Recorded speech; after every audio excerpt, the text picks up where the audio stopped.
Sportlaste puu- ja köögivilja viievõistluses ristavad noad maratonijooksja Liina Luik ning jalgpallur Markus Poom. Nonii, valestarti siit ei tulnud. Algus on tasavägine. Kus ma läksin omadega? Markuse jaoks jäi see võistlus küll lühikeseks. Tuleb terve kartul ära. Liina on oma võidu kindlustanud. See on päris hea.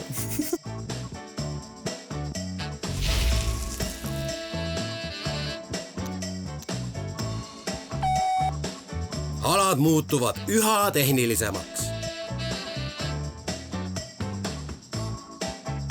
Võistlejate vorm on väga täpselt ajastatud. Anname selle punkti minule. Fotofiniši otsusel on seekord võitjaks Markus.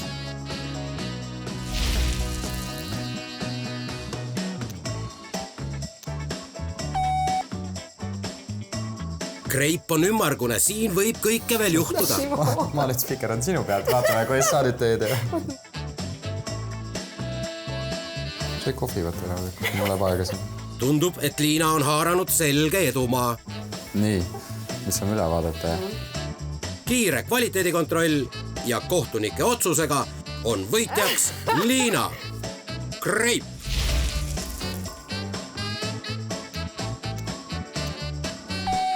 Nüüd läheb pingeliseks. Markusel on siit hädasti võitu tarvis. Neljandaks võistluseks on lõpuks kiirus üles leitud. Surmed jäävad ette. Liina, ohutus enne kõike. Ei, kiirus!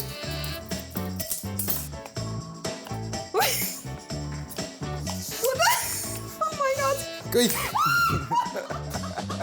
Ai, sul on tegemata üks. Aga mul on natukene siit võtta. Küll see võit maitseb hästi.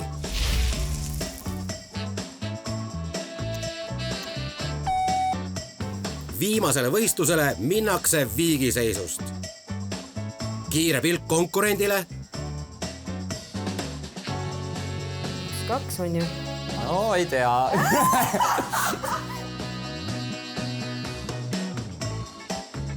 Nüüd veel kiire punktide loendamine. 11 siis või? Kui sul oli?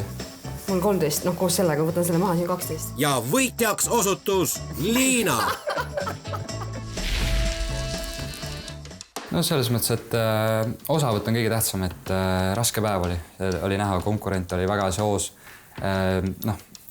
Jõudis rohkem, sõudis kaugemale, et ma üritasin rohkem kiiruse peale minna ja kahjuks ei vedanud välja, et lähen koju, harjutan edasi ja üritan järgmine kord parem olla.